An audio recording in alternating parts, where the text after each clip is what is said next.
Bismillahirrahmanirrahim. Assalamualaikum warahmatullahi wabarakatuh. Dan salam sejahtera, terutama kepada semua pendengar setia podcast Bicara Profesional Guru yang kita adakan pada pagi ini. Saya Cikgu Muhammad Rashidan bin Ahmad. Pada pagi ini tidak keseorangan. Saya ditemani seorang insan hebat yang juga rakan seperjuangan saya dalam dunia pendidikan. Beliau yang saya maksudkan ialah Ustaz Yusuf Zak. Apa khabar Ustaz? Alhamdulillah, pada pagi ini Alhamdulillah sihat walafiat Cikgu Rashidan. Saya berharap penonton kita juga dalam kondisi sihat walafiat di bawah naungan lembayun rahmat Allah Subhanahu Wa Taala. Baik Cikgu Rashidan, seronok. Saya rasa seronok, sangat seronok dijemput sama-sama dalam program podcast kita pada pagi ini untuk kita mengupas ataupun bicara tentang amalan terbaik. Mana amalan terbaik dalam pengajaran klinikal. Kita lihat dari segi pendidikan, dalam konteks pendidikan itu sendiri, sekiranya tidak ada pengajaran klinikal, bermakna itu adalah satu kelompangan ataupun satu kecacatan, yang dimana kalau ada proses klinikal ini, ia sangat membantulah para penontonnya termasuk guru-guru membantu dalam membaikkan diri kita ataupun memberi cadangan penambahbaikan dalam merealisasikan pendidikan yang lebih bermutu. Itulah Cikgu Rashidan yang saya dapat sipukan di awal perbincangan kita pada pagi ini. Ya, terima kasih kepada Ustaz. Sekali apa yang dikatakan oleh Ustaz Yusuf sebentar tadi. Ya Ustaz, sebelum kita lanjutkan kepada segmen atau topik yang berikutnya, suka cerita saya terlebih dahulu perkenalkan diri saya. Saya Cikgu Muhammad Rashidan bin Ahmad, seorang pendidik di Sekolah Kebangsaan Seri Ratau Panjang 2. Di mana lokasi Seri Ratau Panjang 2 tu? Jarak dia dengan bandar apa? Bandar Ratau Panjang tu. SK Seri Ratau Panjang berada di border Malaysia Thailand. Sempadanan. Dan juga untuk maklumat para audiens yang tidak pernah sampai ke sana. Jadi berada dalam jajahan Pasir Mas. Masih dalam daerah Pasir Mas. Ya, betul Ustaz. Kalau daripada Ratau Panjang nak ke Pasir Mas, jaraknya dalam kira-kira dalam 21 km macam tu Ustaz. Okey. Jadi saya teruskan. Bergelar pendidik Ustaz, pendidik. Berapa lama sebagai pendidik itu Cikgu Rashidan? Kira-kira 16 tahun. Genap 16 tahun. Dalam tempoh masa yang 16 tahun. Kalau sebelum termasuk dia selama 16 tahun tu di Seri Ratau Panjang ataupun itu di sekolah yang keberapa? Selepas ditempatkan di Petaling Jaya. Posting di Petaling Jaya? Ya, ditempatkan di Petaling Jaya, iaitu Sekolah Kebangsaan Bangsa Utama di sana. Berapa lama di sana Petaling Jaya berkhidmat? Kira-kira 12 tahun Ustaz. Sebelum mohon buka ke Kelantan lah, yang sekarang ni dah. Ya, ke Kelantan. Baik di SK Seri Ratau Panjang 2 ni merupakan sekolah kedua. Sekolah kedua saya selepas ditempatkan di sekolah yang pertama. Di SK Seri Ratau Panjang telah khidmat selama 4 tahun lah. Jadi campur tolak bahagi kedua-dua sekolah tu Selama hampir 16 tahun lah. Selama 16 tahun. Bagaimana dengan Ustaz? Oh ya, saya Sekarang bertugas di mana Ustaz? okey, sekarang saya bertugas di SK Kompleks Mengembang Teliput, di mana berlokasi di daerah Kuala Negus. Kalau dilihat dari segi sekolah ni, kondisi dia untuk ke Kuala Terengganu mengambil masa hampir setengah jam jugalah, di mana 27 km lah daripada pusat bandar Bandaraya Kuala Terengganu tu. Okey, jadi sekolah utama saya posting pertama sekali di SK Ladang Taiku, Sabah. Oh, di sana. Selama 6 tahun. Dan alhamdulillah rezeki balik ke Semenanjung, saya ditempatkan di sekolah semua. Mana hampir dengan sekolah ni mungkin sudah dalam 2 km ataupun tak sampai saya rasa, SK Mengembang Teliput. Di mana selama 11 tahun saya berada di sana. Dan selepas 11 tahun saya dipindah ke sini hampir 3 tahun sahaja. Tapi jarak baru 3 tahun sahaja. tapi jaraknya tidak terlalu jauh kan? Oh, tidak terlalu jauh, dengan Muslim tidak terlalu jauh. Alhamdulillah. Antara Mengembang Teliput dan sekolah kompleks ni kan. Okey, betul. Okey. Okey, dari segi pendidikan yang Cikgu Rashidam kata sekarang masih belajar. Ya. Dan program ini pun dibuat untuk memenuhi keperluan pembelajaran. Okey, Ya. apakah yang boleh Cikgu Rashidam maklumkanlah kepada pendengar sekolah? Saya untuk makluman Pelajar juga sekarang. untuk makluman audio juga, saya sekarang sedang ataupun masih menuntut ataupun meneruskan pengajian di dalam bidang yang sama ya Ustaz. Ya. Di dalam bidang perguruan, saya mengikuti program ijazah sarjana perguruan, yang mana fokusannya ialah pedagogi. Jadi Selama berapa tahun tu dianggarkan pembelajaran tersebut? program ni dianggarkan selama 2 tahun Ustaz. Jadi bertempat di situ perguruan kampus Datuk Razali Ismail lah di Kuala Nerus. Jadi dalam masa yang sama podcast kita pada hari ini merupakan salah satu keperluan untuk memenuhi keperluan mata pelajaran pengajaran klinikal, ataupun dengan kata lainnya merupakan tugasan.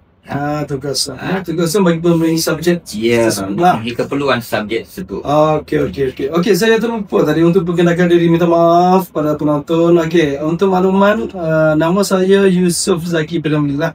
Nama penuh berasal daripada Kelantan juga. Dan kini saya mengajar di komplek lah, tu sebagaimana yang saya cerita tadi, di SK Komplek Mengembang Teliput, Kuala Negus, Terengganu. Sama juga bidang pengajian yang sama dengan Cikgu Rashidam, di mana saya melanjutkan pengajian dalam ijazah sarjana pedagogi.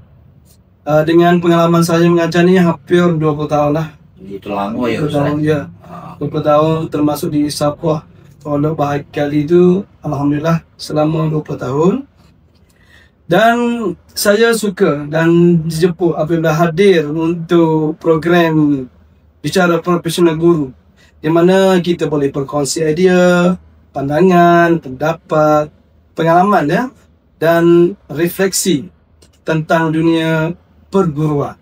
Khususnya berkaitan peranan kita lah, karakter sebagai identiti seorang guru yang profesional dalam era pendidikan yang global sekarang.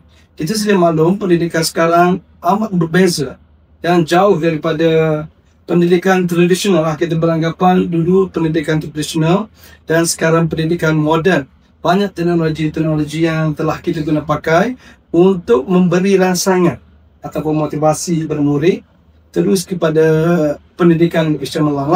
Okey, Cikgu Rashidam, saya suka berbicara mengenai podcast pada pagi ini, di mana podcast ini diadakan samalah untuk memenuhi tugasan pengamal pengajaran klinikal kan? Ya, betul. Okey, di mana perbincangan yang kita ketengahkan adalah untuk Okey, baik Ustaz. Seperti yang dijanjikan di awal program kita tadi, kita teruskan dengan topik kita pada hari ini, iaitu penilaian amalan terbaik sebagai pengamal pengajaran klinikal berdasarkan laporan reflektif. Dua laporan ya Ustaz. Okey, baik. Okey, kita akan meneliti dua laporan reflektif yang telah dilaksanakan oleh guru pelatih kita sebelum ini. Yang mana satu merupakan mata pelajaran sains tahun 4 dengan tajuknya sifat cahaya, dan lagi satu ialah untuk mata pelajaran pendidikan Islam tahun 3. Pendidikan Islam tahun 3 di mana tajuk sebab-sebab berhadas dan perkara-perkara yang dilarang ketika berhadas. Okey. Cikgu Rasidan kan? Ya, betul. Okey, baik. Betul tu Cikgu Rasidan.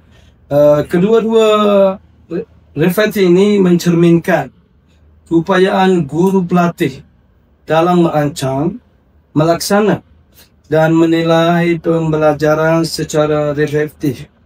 Sesuatu yang amat penting dalam latihan lah pengajaran klinikal. Ya, betul tu Ustaz. Jadi laporan reflektif ini telah berjaya mencukirkan keupayaan seorang guru pelatih dalam merancang, melaksana dan menilai pembelajaran secara. Okey, untuk lebih lanjut kita akan lihat amalan terbaik dalam artis sains terlebih dahulu. InsyaAllah. Kita mulakan dengan subjek sains.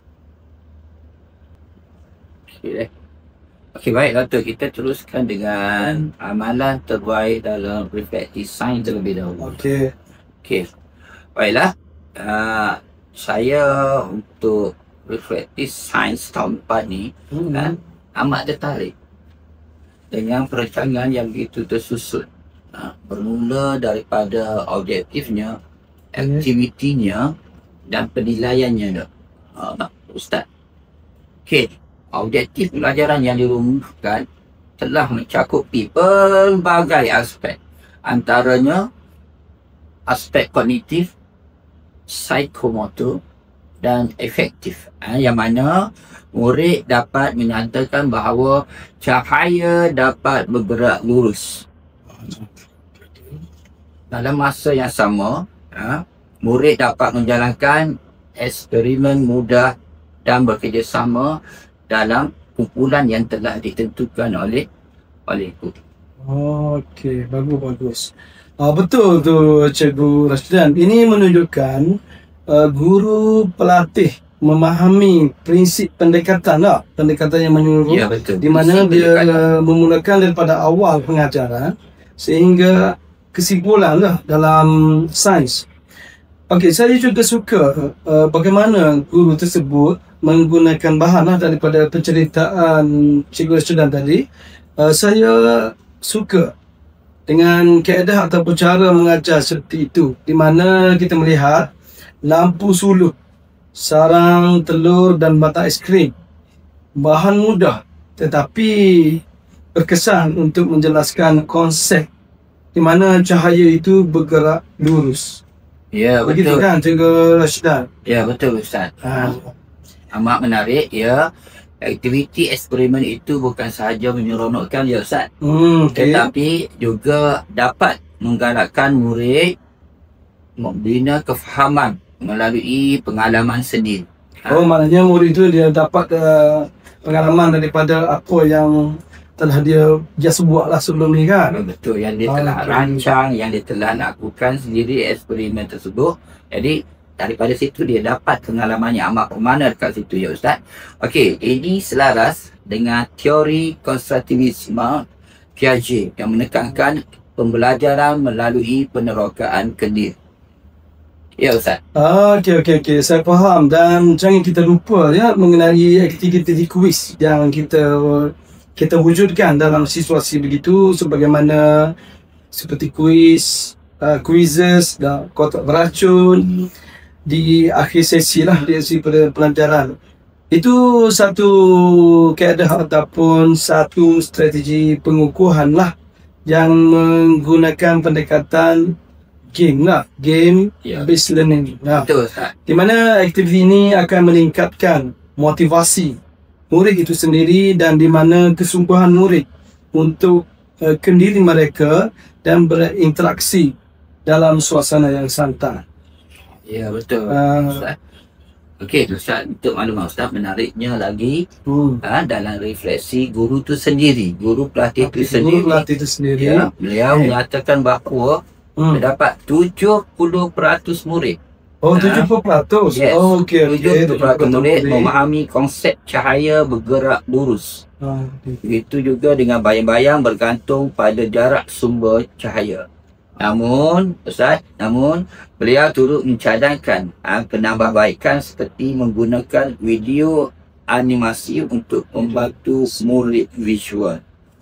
Okay. Oh, dia menggunakan video bagi memperkuatkan lagi lah dia punya pemahaman murid tersebut. Ya. Okey, itu bagus, Cikgu Razdan. Itu contoh yang jelas lah, di mana guru reflektif kepada dirinya sendiri dan di mana dia menilai kekuatan dan ruang penambahbaikan dalam diri dia sendiri. Di mana refleksi seperti ini juga menunjukkan pendekatan terhadap pelbagai gaya pembelajaran modik. Betul ke, Cikgu sudah begitu? Ya, memang tepat apa yang dikatakan oleh Ustaz sebentar tadi.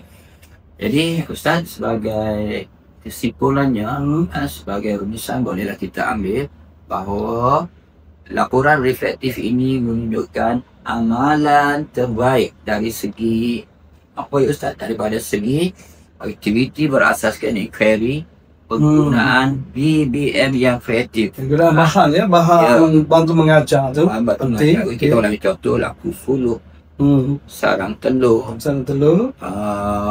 batang aiskrim bersama. Itu diadaptasi daripada murid sendiri yang melakukan benda tersebut. Itu semua bahan maujud yang telah berjaya dihasilkan oleh guru untuk murid-murid. Menjalankan aktiviti ataupun eksperimen yang bertajuk cahaya bergerak lurus. Tidak lupa juga untuk maklumat Ustaz, dan refleksi berasaskan data pembelajaran murid. Baik. Cikgu Razdan, kita akan kupas amalan terbaik dalam laporan reflektif pendidikan Islam, di mana di bawah tajuk kita bawa tajuk suci daripada hadas. Di mana kita lihat sekarang ramai murid yang kurang faham mengenai bersuci daripada hadas. Ini merujuk kepada pendidikan Islam tahun 3 yang bertajuk sebab-sebab berhadas dan perkara-perkara yang dilarang ketika berhadas. Ini jelas. Ini jelas menunjukkan dari segi tajuk pun kita boleh lihat bagaimana pendekatan yang digunakan oleh pelatih tersebutlah. Di mana saya dapati pengajaran ini benar-benar mencerminkan nilai dalam kehidupan sehari murid kita lah, ataupun pelajar-pelajar kita untuk kegunaan seharian dia dalam membersih jiwa daripada hadas tersebutlah. Betul Ustaz Yusof. Untuk makluman Ustaz, saya amat tertarik ataupun suka bagaimana guru memulakan pelajaran dengan tayangan video pendek. Bukan gitu Ustaz? Betul-betul. Dia memulakan dengan tayangan pendek, ringkas untuk menjelaskan perkara berkaitan berhadas tu tadilah. Okey, baik. Tayangan video pendek yang mana digunakan untuk menarik minat murid. Kemudian saya juga amat tertarik, beliau juga telah menggunakan pendekatan perbincangan kumpulan bagi mengenal pasti sebab-sebab berhadas. Betul. Ini menjadikan murid aktif bukan pasif seperti mana yang telah dijalankan sebelum ini. Ya, jelas. Di situ jelas Cikgu Rasdan, ya, di mana pendekatan berpusatkan murid, di mana dia menggunakan pendekatan pusatkan murid yang diterapkan. Murid dilatih berfikir bagaimana ataupun cara bagaimanakah, apakah yang melibatkan sesi soal jawab di antara guru tersebut dengan murid, di mana dia berbincang dan berkongsi idea, di mana guru melontarkan idea dan murid tersebut juga sama-sama memberi idea dan bertanya mengenai ketidakfahaman mereka berkaitan dengan tajuk tersebutlah. Saya juga perhatikan di mana aktiviti padanan gambar, letak gambar di padanan antara gambar perhadas dan cara menyucikan hadas tersebut, dan lembaran kerja yang sangat membantu murid memahami perbezaan antara perkara-perkara yang dibenarkan dan dilarang ketika berhadas. Gitu Cikgu Rasdan. Begitu menarik ya. Ya, sangat menarik. Okey. Yang telah dijalankan di dalam kelas. Okey, pada pengamatan saya Ustaz, ya, amalan terbaik dalam reflektif pendidikan Islam ini juga dapat dilihat melalui nilai nilai-nilai murni yang telah diterapkan. Ya, seperti kebersihan, disiplin, tanggungjawab, dan taat kepada Allah. Betul. Yang mana nilai-nilai murid ni kalau dapat kita lihat amat penting dalam sangat penting dalam setiap murid. Pendekatan ini bukan sekadar memberi ilmu, tetapi dapat juga membina minta maaf, tak patut sikit, kepribadian dan akhlak.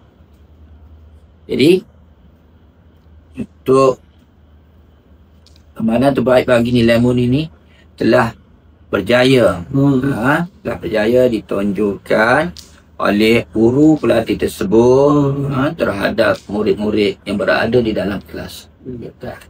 Betul tu Cikgu Rasdan. Saya juga tertarik dengan strategi pentaksiran, ya, di mana kita lihat pentaksiran sebagaimana lisan. Dia bersoal jawab secara spontan berkaitan dengan topik. Dia bertanya apakah itu najis dan apakah yang menyebabkan berlakunya hadas tersebut. Ini dia dapat menceritakan bagaimana sesi soal jawab tersebut membantu murid mengetengahkan pandangan murid tersebut dari segi apa yang telah mereka alami seharian mereka. Di mana juga kita tengok lihat pentaksiran yang dilakukan oleh pelatih juga tersebut, seperti bertulis dan pemerhatian secara tidak langsung. Ini selaras dengan pendekatan pentaksiran bilik darjah PBD yang memberi maklum balas berterus terang terhadap perkembangan murid itu sendiri, Cikgu Rasdan. Oh, kalau begitu apa yang diterangkan oleh Ustaz Yusuf tadi, yang mana di situ telah berlakunya komunikasi dua. Ya, komunikasi dua hal di antara guru dan murid tersebut. Okey, amat. Tidak hanya berpusatkan kepada guru, malah berkolaboratif antara guru dan murid. Maknanya suasana dalam kelas tu nampak bersemangat dan memberi satu kelainan lah. Saya nampak dia punya kegembiraan murid dalam mempelajari ilmu tersebut.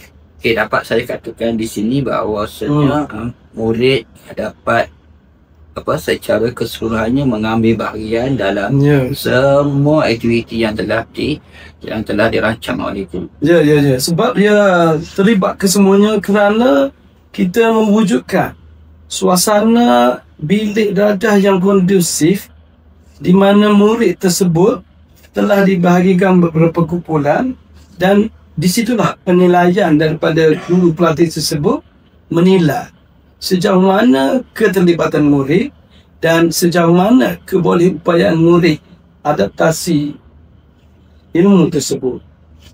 Begitu tertarik ya, begitu menarik. Okey, melalui laporan reflektif itu juga saya dapat amati refleksi. Simpulkan. Refleksi guru juga positif. Ya, guru sangat positif. Yang mana guru tersebut beliau menyatakan bahawa aktiviti berkumpulan telah berjaya meningkatkan penglibatan murid. Betul. Berjaya meningkatkan penglibatan murid. Okey, ini menunjukkan keberkesanan yang mana kita kenali sebagai pendekatan kolaboratif dalam membina kefahaman konsep keagamaan. Betul. Okey.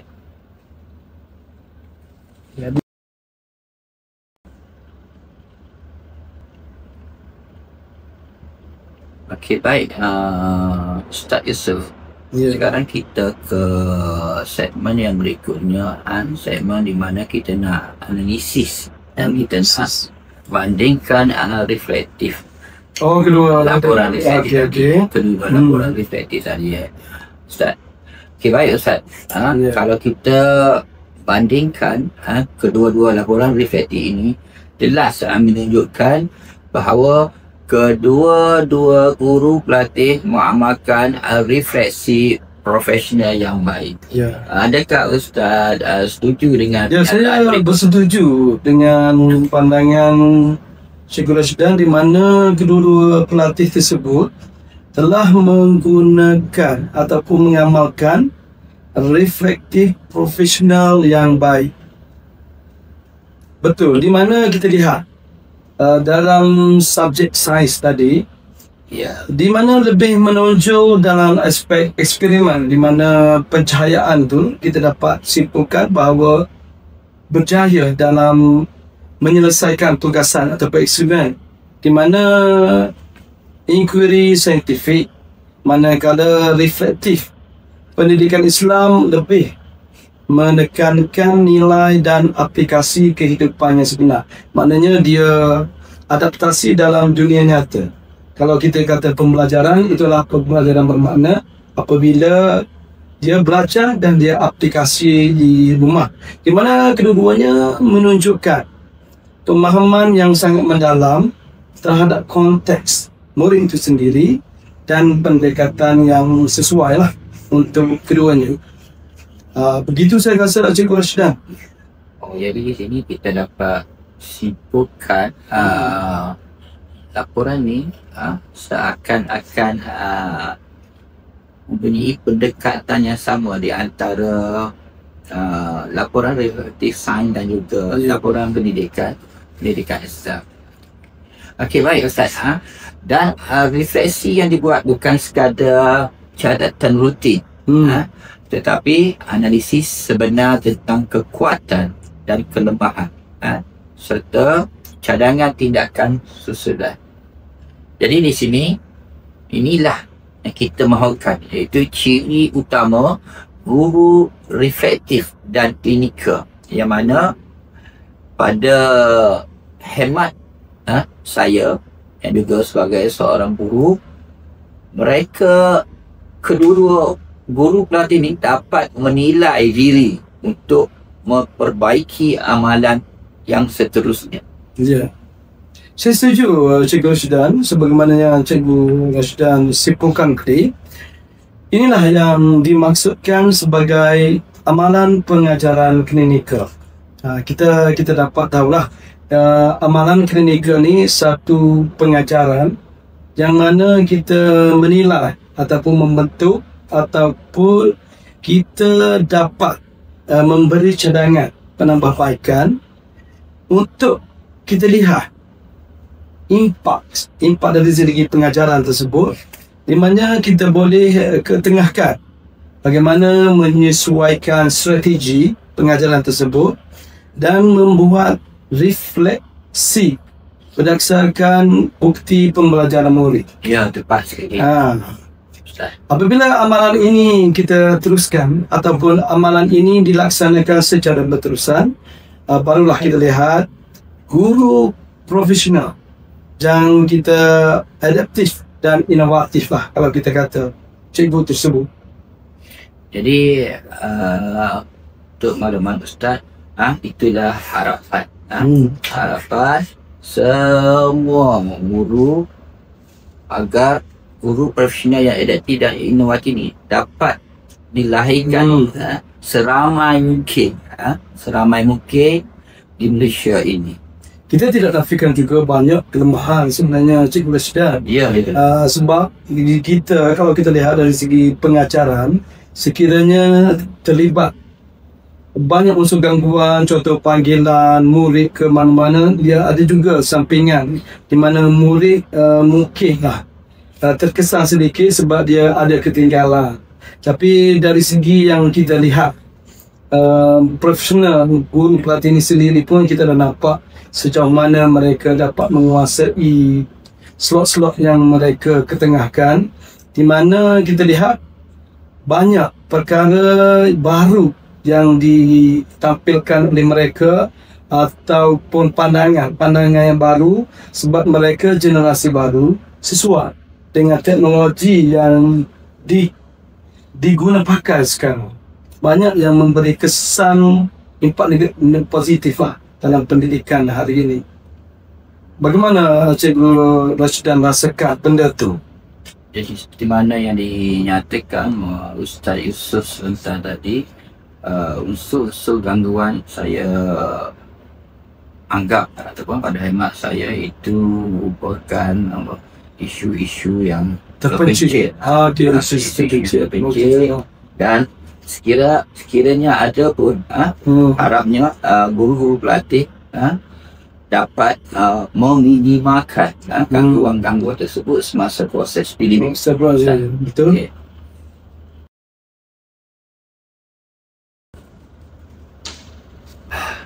Okay.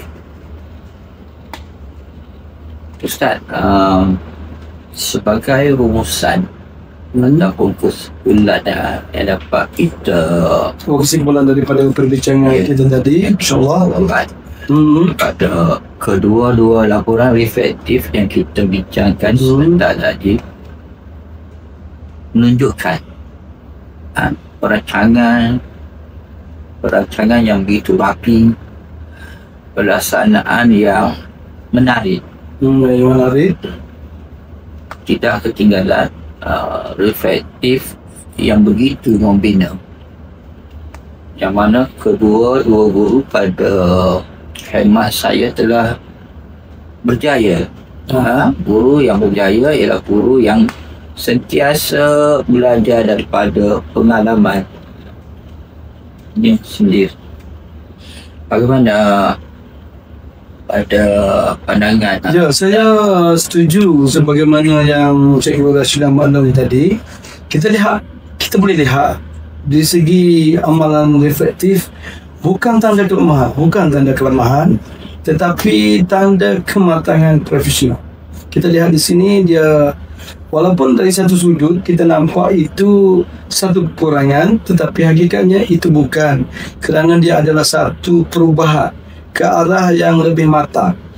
Ia menunjukkan kesediaan guru itu sendiri untuk memperbaiki diri demi manfaat murid di masa akan datang lah. Dari segi kita lihat dari segi keterampilan guru itu, dari satu sudut mungkin kita menampak gaya yang ke arah begitu ataupun lemah, tetapi hakikatnya dalam pada masa yang sama itulah proses ataupun peralihan ke arah yang lebih baik.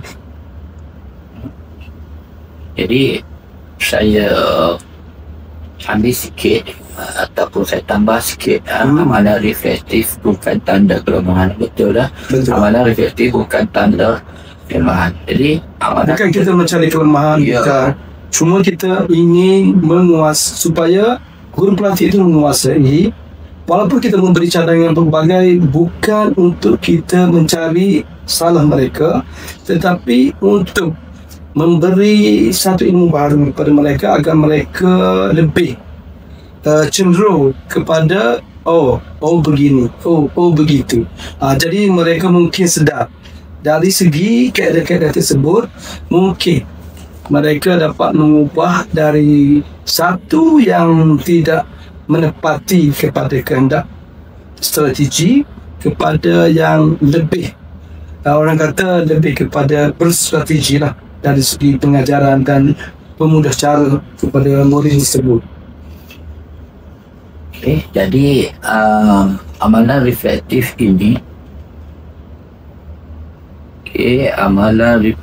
dapatlah kita simpulkan satu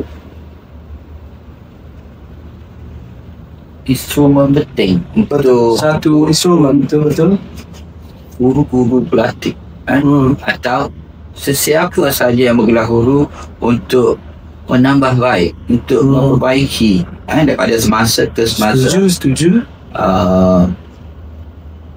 Proses pengajaran dan pembelajaran yang berlaku di dalam kelas. Ini secara tidak langsung bila seseorang guru tersebut dapat reflect akan pengajaran dan pembelajaran yang telah dijalankan kita, ini secara tidak langsung dapat menambah baik untuk pengajaran dan pembelajaran pada masa akan datang, insyaAllah. Betul tu cikgu, saya setuju. Baik, di sini jelaslah kita hendaklah menjadi seorang guru lah yang kreatif, yang bermotivasi, yang mempunyai empati yang tinggi terhadap murid, serta mempunyai tujuan yang jelas, mempunyai rasa kasih sayang, dan juga mempunyai satu kesungguhan untuk menyempurnakan dalam segi konteks penyampaian ilmu itu sendiri. InsyaAllah dari segi